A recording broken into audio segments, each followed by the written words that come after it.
अस्सलाम वालेकुम everyone, welcome back to another video. तो आज की इस वीडियो में हम क्लास 11 फ़िज़िक्स की जो है उनके जो मोस्ट इंपॉर्टेंट क्वेश्चंस हैं जो कि बोर्ड्स में मोस्टली जो है वो आते हैं, उनके बारे में जो है देखेंगे वो कौन कौन से क्वेश्चंस हैं। तो हम सबसे पहले यूनिट नंबर 1 से जो है वो शुरू करेंगे। तो यूनिट 1 से मैं आपको बताऊंगा और यूनिट नंबर 10 तक इंशाल्लाह मैं आपको बताऊंगा कि कौन कौन से मोस्ट इंपॉर्टेंट क्वेश्चन हैं इस जो है चैप्टर्स में। ठीक है, तो सबसे पहले हम यूनिट नंबर 1 पे आ जाते हैं। यूनिट नंबर 1 है आपके पास मेजरमेंट। ठीक है, तो मेजरमेंट्स में आपको सबसे पहले जो है आपको कंसेप्चुअल क्वेश्चन की तरफ चलते हैं कि भाई कंसेप्चुअल क्वेश्चन में क्या क्या आ सकते हैं और क्या क्या जो है ना बहुत ज़्यादा रिपीट हुआ है बोर्ड में। ठीक है, तो सबसे पहले तो यहाँ पर आपको पता होना चाहिए for an answer to be complete the units need to be specified. ये क्वेश्चन आपने याद रखने हैं। ठीक है, उसके बाद जो है लीस्ट काउंट और लीस्ट काउंट एरर एक जो क्वेश्चन आप ऐड करने हैं आपने लाजमी, क्योंकि ये क्वेश्चन आपको पता भी होगा, आपने 9th 10th में भी ये क्वेश्चन किया होगा फिजिक्स में, क्योंकि ये वर्नियल कैलिपर वगैरह के बारे में आपने जब पढ़ा होगा तो आपने ये चीज़ें की होंगी। ठीक है, तो एक क्वेश्चन उसके बाद जो है आपके पास जो है आपने प्रिसीजन और एक्यूरेसी, ये दो चीज़ें आपने याद रखनी है। ठीक है, क्या क्या हो गया आपका इस चैप्टर में, प्रिसीजन हो गया, एक्यूरेसी हो गई। ठीक है, बेस यूनिट्स वगैरह तो आपको आती हैं। ठीक है, आती होंगी, आई होप सो। तो आपने इसमें क्या चीज़ें याद रखनी है, एक ये क्वेश्चन हो गया आपका for an answer to be complete the units need to be specified. एक क्वेश्चन हो गया लीस्ट काउंट एरर। ठीक है, how can least count error be reduced, एक ये हो गया आपका। और फिर जो है आपके पास आ गया जी तीसरे नंबर पे मैं आपको बताया कि प्रेसिजन और एक्यूरेसी जो है ये भी आपके पास है। आप इसका शॉर्ट नोट तैयार कर लें, ये जो भी आप कर सकते हैं, अगर गाइड से प्रिपेयर कर रहे हैं तो वेल एंड गुड। प्रेसिजन और एक्यूरेसी डिफरेंस वगैरह ये चीज़ें आपने कर ली तीन। और तीन के बाद जो है आपने डायमेंशन, मोस्ट इंपॉर्टेंट चीज़ है। ठीक है, मोस्ट इंपॉर्टेंट कंसेप्ट है, मोस्ट रिपीटेडली यूज हुआ है एमसीक्यूज में हर जगह पे। ठीक है, तो आपने एक वो कर लेने हैं। ठीक है, तो उसके बाद जो है आपके पास यहाँ पर इन क्वेश्चंस में देखें तो आपने यहाँ से ये तकरीबन वही चीज़ें, अनसर्टेनिटी का एक आपने यहाँ से ऐड कर लेने हैं, अनसर्टेनिटी। ठीक है, तो अनसर्टेनिटी के बाद हम चलते हैं जी आगे यूनिट नंबर 2 पे, वेक्टर्स पे। ठीक है, अच्छा वेक्टर्स में बताता चलूँ मैं आपको कि सबसे इंपॉर्टेंट जो एक इसमें से क्वेश्चन है ये यूनिट वेक्टर है। ठीक है, आप ये यूनिट वेक्टर बहुत ही ज़्यादा रिपीटेडली आया है। ठीक है, पिछले प्रीवियस जितने भी पेपर्स थे, अभी जो SLO पेपर्स बन रहे हैं उनमें भी ये चीज़ बहुत ही ज़्यादा आती है। ठीक है ना, कि ये आपके पास जो यूनिट वेक्टर है भाई इसको आप डिफाइन करें। ठीक है, यूनिट वेक्टर, उसके बाद आपने एडिशन ऑफ वेक्टर। ठीक है, एडिशन ऑफ वेक्टर आपने करने हैं। ठीक है, उसके बाद रेजोल्यूशन ऑफ वेक्टर बी आता है। ठीक है, ये स्केलर प्रोडक्ट बी आता है। ठीक है, और उसके बाद आपके पास जो इस लिहाज से मोस्ट इंपॉर्टेंट और कंसेप्ट है ना, उनमें आपके पास एक आ जाएगा जी टू कंडीशंस ऑफ इक्विलिब्रियम। ये तो आपने मतलब याद रखनी है, बल्कि बुरे जो ख्वाब है ना उसकी तरह आपने इस चीज़ को याद रखना है। कंडीशंस ऑफ इक्विलिब्रियम ये बहुत आता है। ठीक है, और इसके बाद आपने इक्विलिब्रियम और कंडीशंस ऑफ इक्विलिब्रियम ये एक याद रखनी है, और डाट और क्रॉस प्रोडक्ट। ठीक है, ये चीज़ें आपकी बहुत ज़्यादा इंपॉर्टेंट है इस चैप्टर्स में। और उसके बाद अगर यहाँ पर हम शार्ट क्वेश्चन की तरफ देखें ना, तो शार्ट क्वेश्चंस में आपको कौन कौन से क्वेश्चंस आते हैं और 100% आए हैं। ठीक है, तो उनमें जो है सबसे पहले तो is it possible to add 3 vectors, ये इतना इंपॉर्टेंट क्वेश्चन है ना, इतना इंपॉर्टेंट क्वेश्चन है ना कि ये इस बार भी आया है। ठीक है, इससे प्रीवियस जितने भी मैंने देखे हैं पेपर्स उन सब में ये बड़ा जो है रिपीटेडली आता रहा है। ठीक है, तो ये तो आपने लाजमी करना है, इसको किसी सूरत स्किप नहीं करना। ठीक है, और what units are associated with unit vector, ये वही कंसेप्ट है, यूनिट वेक्टर आपने याद कर लिया तो समझिए ये भी हो गया। ठीक है, तो कैन स्केलर प्रोडक्ट एक ये आपने याद कर लेने हैं। ठीक है, can scalar product of two vector be negative और provide a proof and give an example. ठीक है, एक ये कर लेने हैं, ये आपका स्केलर प्रोडक्ट और डॉट प्रोडक्ट और जो क्रॉस प्रोडक्ट है ना वो तो आपका इस चैप्टर में बहुत इंपॉर्टेंट है। ठीक है, उसके रिलेटेड एक आपने ये क्वेश्चन कर लेने हैं। ठीक है, यहाँ से, और उसके अलावा यहाँ से why a particle experience only one force के नॉट बी इन इक्विलिब्रियम, एक आपने ये क्वेश्चन हर सूरत में करने हैं। इसमें मतलब वही कंसेप्ट है कि भाई इक्विलिब्रियम के लिए आपका जो है सम ऑफ फोर्सेस इक्वल जीरो होना चाहिए।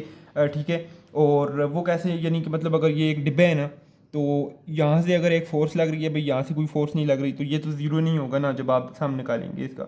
तो ठीक है, समीशन एफ जब निकालेंगे तो ये ज़ीरो नहीं होगा, तो ज़ाहिर बात है ये इस तरफ से रेट होगा। तो इसलिए ज़रूरी है कि भाई एक ही जो आपके पास यहाँ पर प्लेन है इसमें दो फोर्सेस एक्ट कर रही हैं और दोनों मैग्नीट्यूड में सेम होकर यहाँ पर 10 न्यूटन है, तो यहाँ पर भी ये 10 न्यूटन ही हो, लेकिन जो है अपोजिट इंटरेक्शंस हों, तो so therefore they could cancel each other and the resultant would be zero. तो ये वजह है। ठीक है, तो इसी तरह ये जो हो गई, ये तो हो गई जी यहाँ की कहानी। ठीक है, तो अब चलते हैं हम अपनी नेक्स्ट जो है ना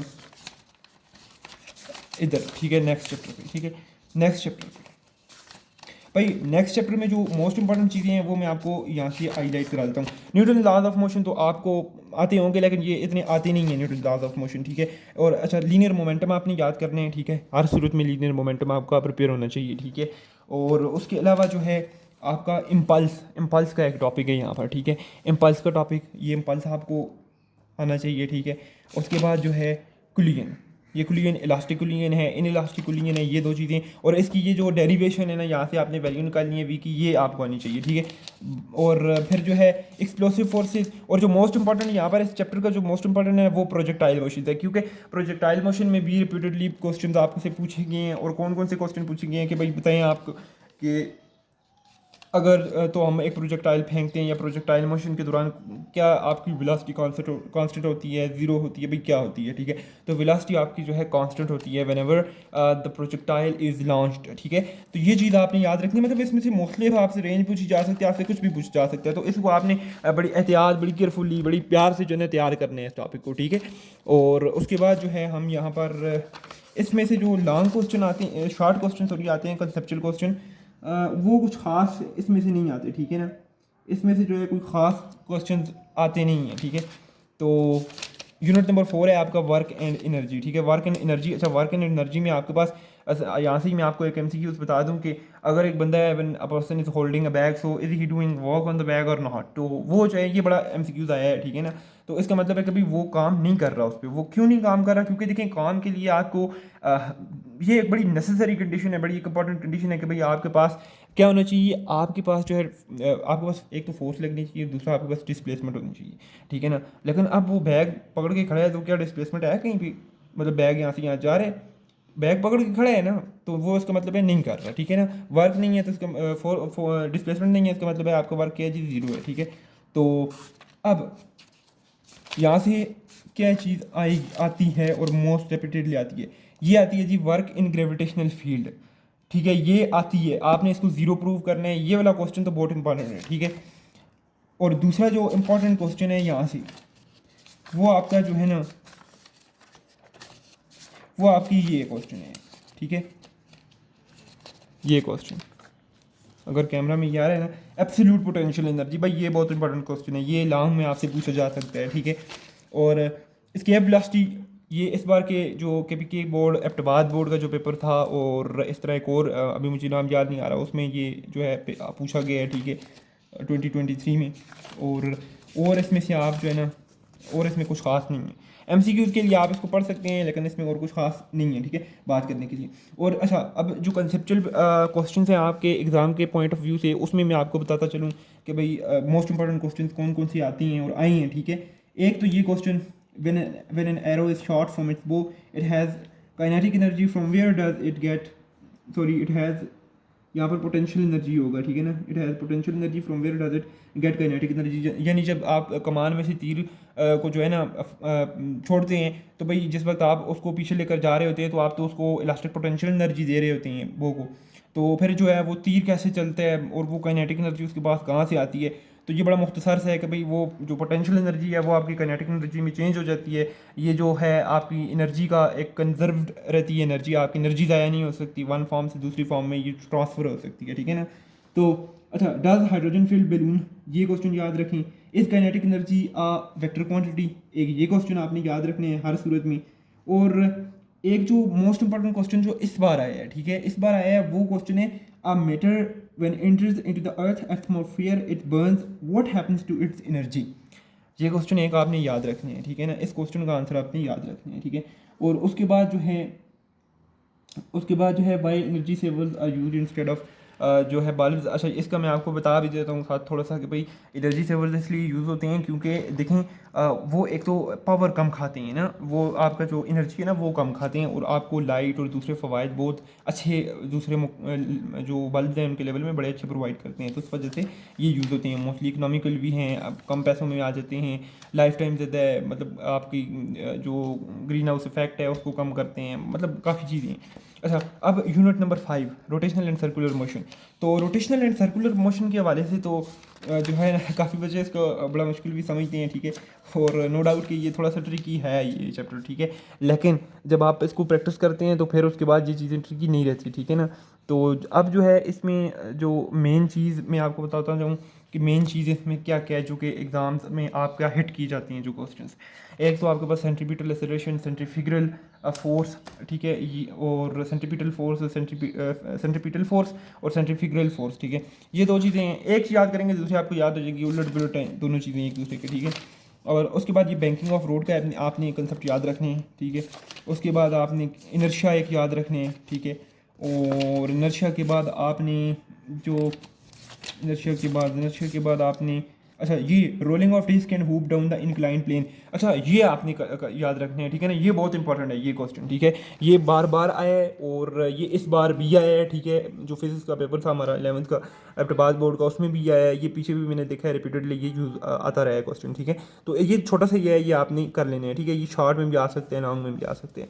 और उसके बाद आपसे एक क्वेश्चन पूछा जा सकता है भाई what is the difference between real weight and apparent weight. तो इसका मैं थोड़ा एक्सप्लेन भी कर देता हूँ यहाँ पर कि भाई रियल वेट वो होता है जो आपका जिस फोर्स से ना आपको ज़मीन अपनी तरफ अट्रैक्ट कर रहा है, तो वो जो है this is called your real weight, ठीक है। And what about apparent weight, तो अपेरेंट वेट जो है ना आपका चेंज हो सकता है।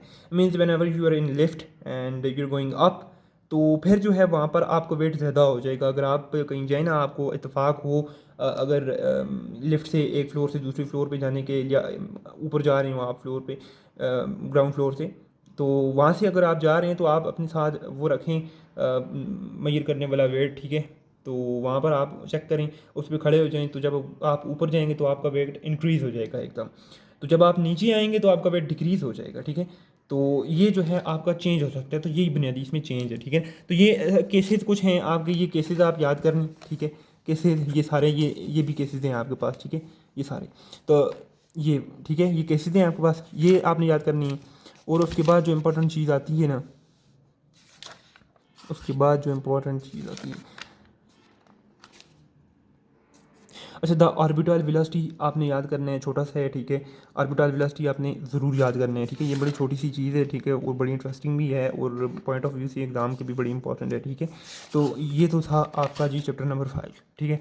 तो चैप्टर नंबर 5 के अभी जो है शॉर्ट क्वेश्चन वगैरह में देखते हैं कि भाई शॉर्ट क्वेश्चन में आपके पास क्या क्या है, ठीक है। तो शॉर्ट क्वेश्चन में सबसे इंपॉर्टेंट जो है आपका why is a rifle barrel rifled, ये क्वेश्चन जो है मोस्ट इंपॉर्टेंट क्वेश्चन है। ये क्वेश्चन इस पर भी आया है, ये क्वेश्चन पीछे एग्जाम्स में भी आता रहा है, ठीक है। ऐसे लोग इसके लिए ये one of the most important question में से है, ठीक है ना। तो उसके बाद, ठीक है, उसके बाद जो यहाँ से इंपॉर्टेंट चीज़ है वो, अच्छा explain the significance of moment of inertia in rotatory motion, ठीक है। इसको भी आप मतलब जब आप इनर्शिया को पीछे मैंने बताया कवर करेंगे तो जो आपका ऑटोमेटिकली कवर हो जाएगा, और इसमें कुछ खास नहीं है, ठीक है। बस ये वही है कि भाई देखें, अगर आपका जो है अगर आप लीनियर उसमें मोशन कर रहे हैं तो वहाँ पर जो है आपको एक मतलब आपके अगर बॉडी है वो मूव कर रही है तो उसके अंदर लीनियर एक्सेलरेशन नहीं प्रोड्यूस हो रही, ठीक है। तो उसी तरह से ये है कंसेप्ट है कि भाई जब आप सर्कुलर मोशन में मूव कर रही है कोई ऑब्जेक्ट या आप मूव कर रहे हैं, तो भाई ये उसमें आप क्या चीज़ प्रिवेंट करता है, क्या किस चीज़ के होने से बचाता है कि भाई सर्कुलर रोटेटरी एक्सेलरेशन जो है नहीं होगी आपकी, ठीक है ना। रोटेशन में जो जब आप मूव कर रहे हैं तो उसमें आपके पास क्या होगा जी, नहीं होगी, क्या चीज़ नहीं होगी, ये एक्सेलरेशन नहीं होगी, ठीक है। आप एक स्पीड से मूव करते रहेंगे। तो अब देखते हैं जी यहाँ पर हमारे पास क्या और इम्पोर्टेंट चीज़ है, ठीक है। अच्छा यहाँ से आपने ये जो है ना ट्रैक्टर वाला, ये भी एक जो ये भी एक कर लें, ठीक है ना, साथ ये भी इंपॉर्टेंट है, बाकी इसमें कुछ खास नहीं है, ठीक है। अच्छा fluid dynamics one of the most important chapter. तो ये अब ऑफ क्वेश्चन, आप अब ऑफ इंपॉर्टेंट क्वेश्चन भी आप इसको कह सकते हैं, क्योंकि मोस्टली क्वेश्चन इसी से ही पूछे जाते हैं कभी कभार। अच्छा जब आप ये कर रहे हैं ना, तो आपको सबसे पहले तो पता होना चाहिए कि भाई व्हाट इज़ विस्कोसिटी, ठीक है। विस्कोसिटी बहुत आई है, विस्कोसिटी की यूनिट क्या होती है, ये आपके एमसीक्यूज़ में आई है। उसके बाद आप देखें जी स्टोक्स लॉ, स्टोक्स लॉ क्या है भाई, स्टोक्स लॉ किस तरह यूज़ होता है ये आपने याद रखने हैं, इसकी लिमिटेशंस याद रखनी है कि भाई ये सिर्फ और सिर्फ गोल चीज़ों पर, स्फेरिकल चीज़ों पे एप्लीकेबल है। और when object is moving through a fluid and it has a very you can say short radius and it is just moving with a speed like a negligible speed we can say, तो तब जो है ये चीज़ apply हो सकती है, ठीक है। अगर आपकी कोई बॉडी तेज़ी से मूव कर रही है, अगर वो बॉडी बड़ी है, उस बॉडी का रेडियस बहुत ज़्यादा है, तो then it is no more applicable, ठीक है ना। ये बात आपने याद रखनी है।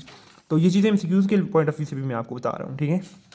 तो टर्मिनल वेलोसिटी आपने याद रखनी है। टर्मिनल वेलोसिटी भी मोस्ट इंपॉर्टेंट है। और टर्मिनल वेलोसिटी के बारे में आता है कि भाई जब टर्मिनल वेलोसिटी बॉडी अटेन कर देती है तो एक्सेलरेशन क्या होती है। तो देखिए टर्मिनल वेलोसिटी जब बॉडी अटेन कर लेती है तो ज़ाहिर बात है कि वो कांस्टेंट एक वेलोसिटी है आपकी। तो ये ऐसा नहीं है कि भाई एकदम गेन हो जाती है, नो। तो देखिए जब वन पैराट्रूपर फॉल्स, जब वो गिरता है तो कुछ टाइम के लिए उसकी जो है अपनी वेलोसिटी इंक्रीज़ होगी, उसमें चेंज आएगा, लेकिन after some time, after short time, वो जो है एक कांस्टेंट वेलोसिटी अटेन कर लेगा। अब वो उसी के साथ ही ग्राउंड सरफेस तक आएगा, ठीक है ना। तो ये जो है वो वेलोसिटी कौन सी होगी भाई, वो टर्मिनल वेलोसिटी होगी। और वो क्यों अटेन करेगा, उसमें मुख्तलिफ फैक्टर्स हैं। आपको जो है नीचे से अपथ्रस्ट लग रही है, उसको बॉडी का अपना वेट है, तो ये चीज़ें जब बैलेंस हो जाएंगी तो जाहिर बात है फिर आपकी वेलोसिटी कांस्टेंट हो जाएगी। तो इसके अलावा यहाँ पर कुछ ख़ास नहीं है, ठीक है।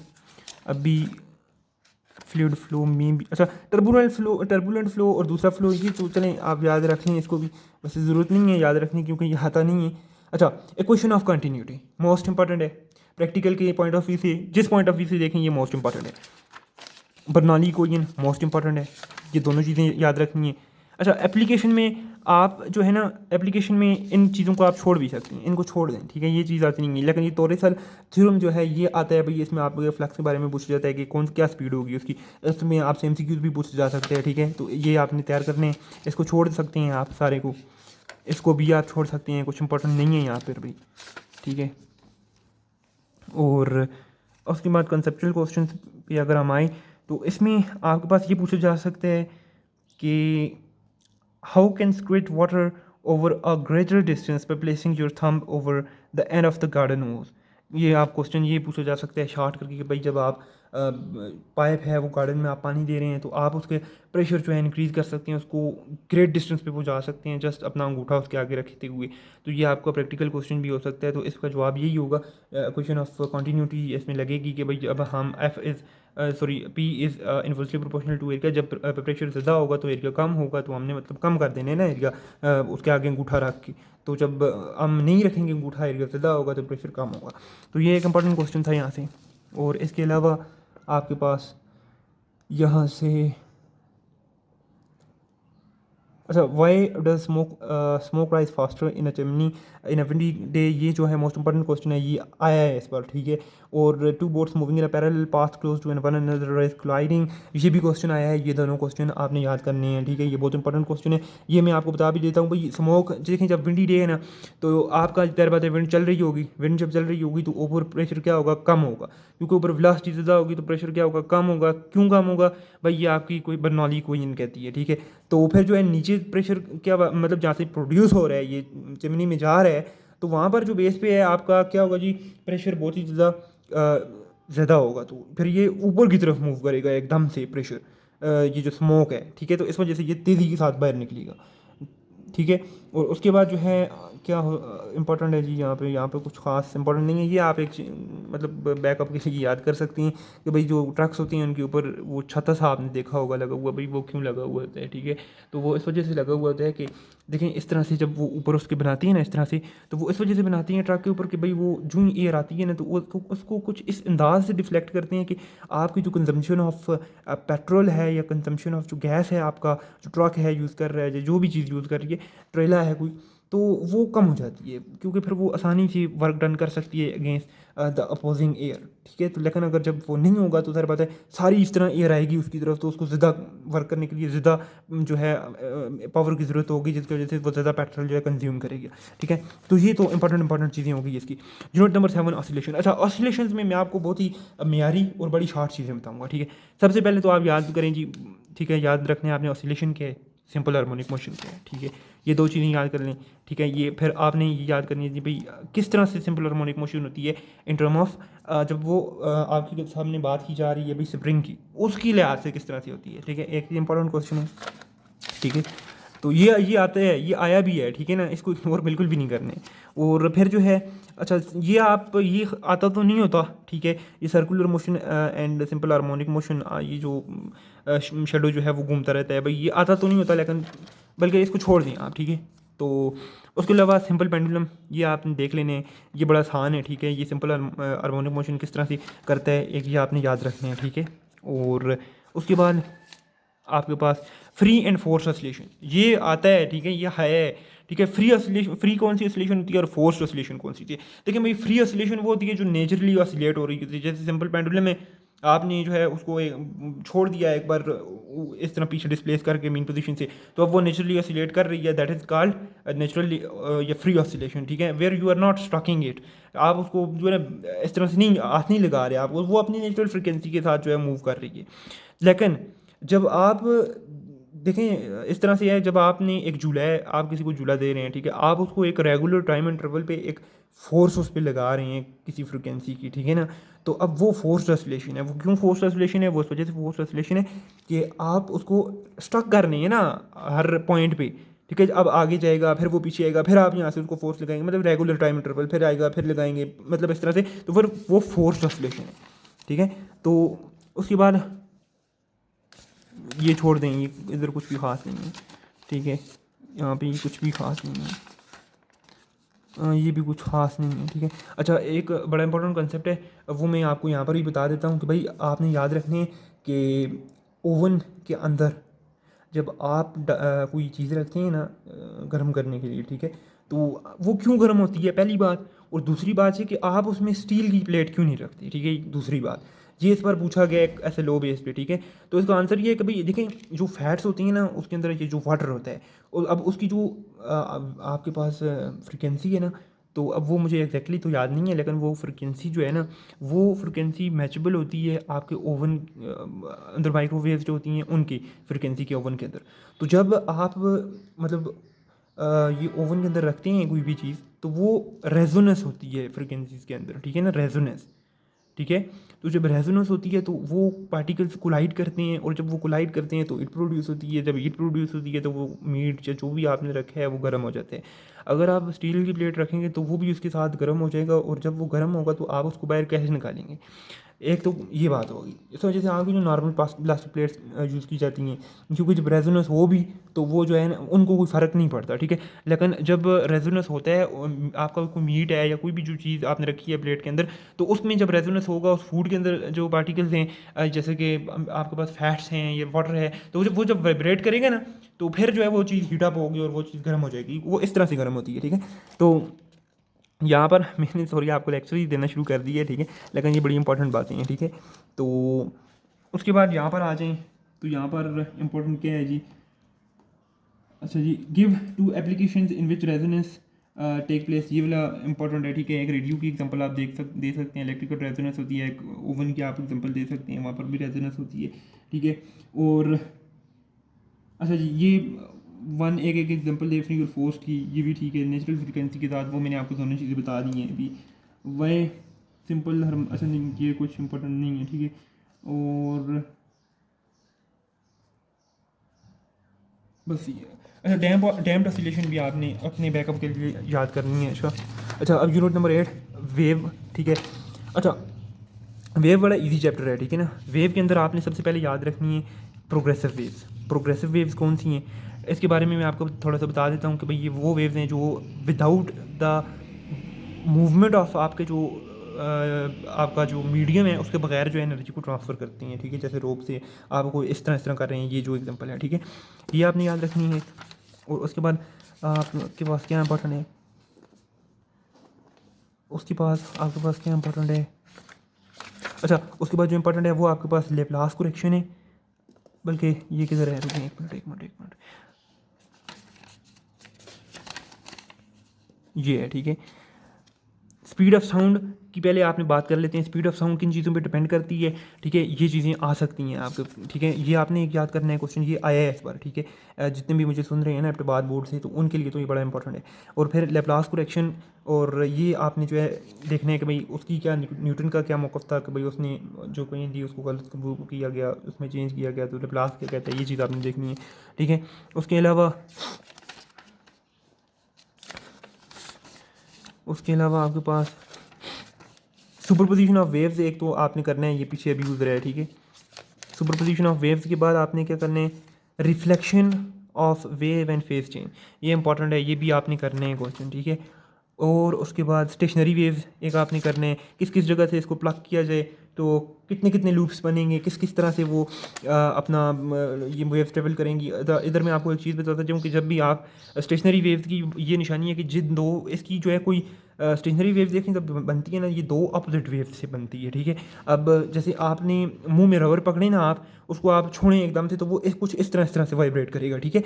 तो अब एक तो वेव इस तरह से जा रही होगी, देखिए इस तरह से, एक इस डायरेक्शन में होगी और एक इस डायरेक्शन में होगी, तो ये इस तरह से स्टेशनरी वेव बनेगी, ठीक है। तो ये आपने याद करने हैं, और यहाँ से कुछ ख़ास नहीं है, ठीक है, ये चीज़ें आती नहीं हैं। और डॉपलर इफेक्ट एक आपने याद करना है, ये इंपॉर्टेंट है, ये आता है, ठीक है। और बाकी यहाँ से और कुछ भी नहीं आएगा। अच्छा, यहाँ पर जो शॉर्ट में से इंपॉर्टेंट है वो मैं आपको बता दूँ, ठीक है। कंसेप्चुअल क्वेश्चन में से जो इंपॉर्टेंट है वो भी मैं आपको बता देता हूँ, ठीक है। इसमें से जो इंपॉर्टेंट है ना, वो है जी difference between progressive and stationary waves में पहले ही आपको बता चुका हूँ कि आपने याद करने हैं, ठीक है। और लॉन्गिट्यूडनल और ट्रांसवर्स वेव में से डिफरेंस, ये भी आपने याद करना है, ये भी आता है। और कंस्ट्रक्टिव और डिस्ट्रक्टिव की इंटरफेरेंस की जो है कौन कौन सी कंडीशंस हैं वो आप याद कर लें सिर्फ, ठीक है। कौन सी भाई एम लेमडा अगर होगा तो आपके पास कंस्ट्रक्टिव इंटरफेरेंस होगी, अगर आपके पास लेमडा बाई 2 होगा तो भाई आपके पास डिस्ट्रक्टिव इंटरफेरेंस होगी।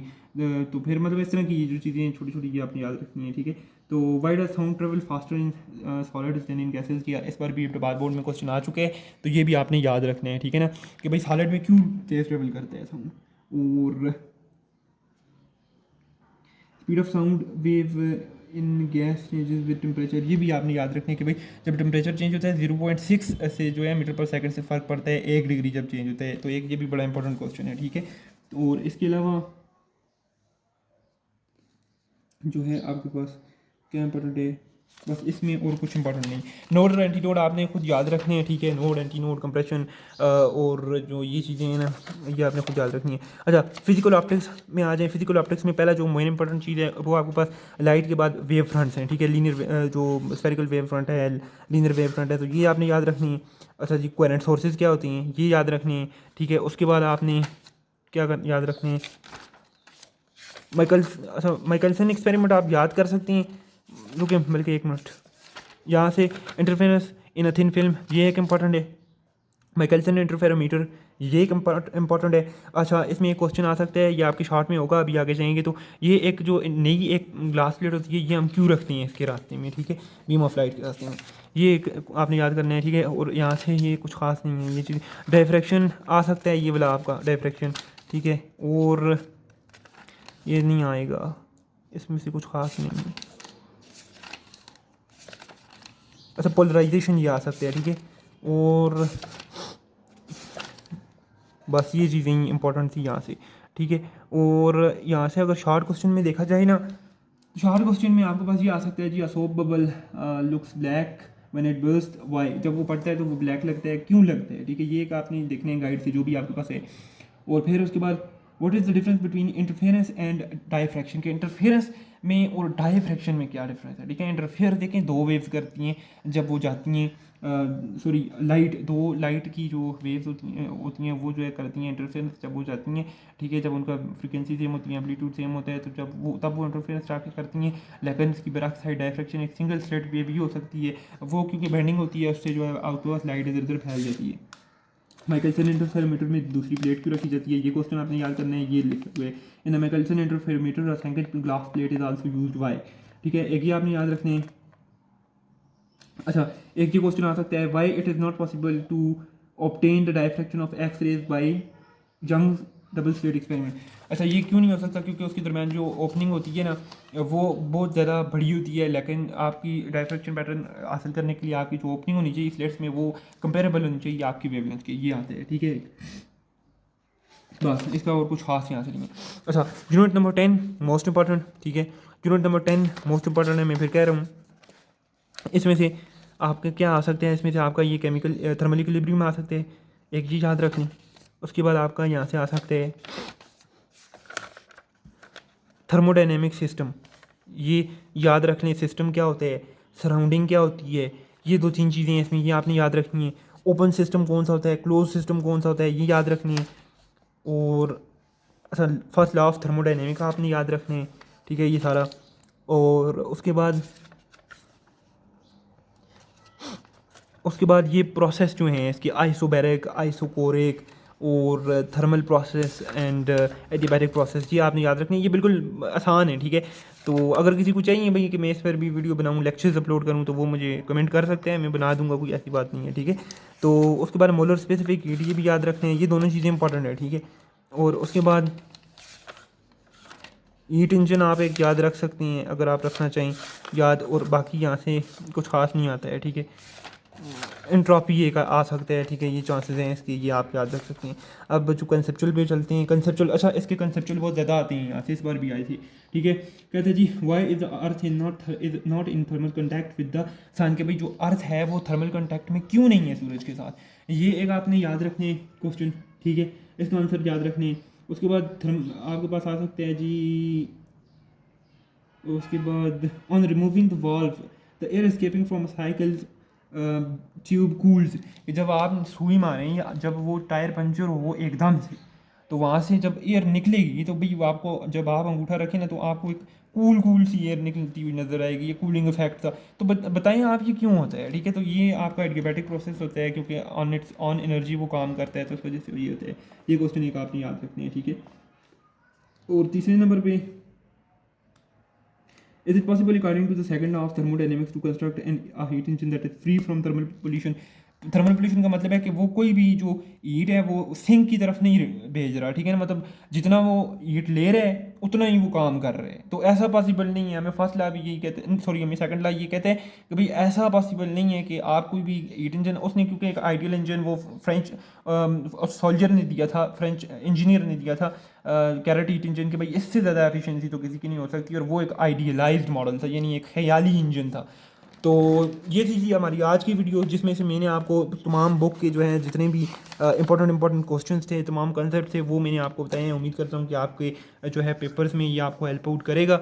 और अगर आप चाहते हैं कि मैं फ़िज़िक्स के लेक्चर्स वगैरह अपलोड करूँ, ठीक है, प्रॉपर, तो आप जो है कमेंट में ज़रूर मुझे बताएं, ठीक है। और अब खुदा हाफिज़।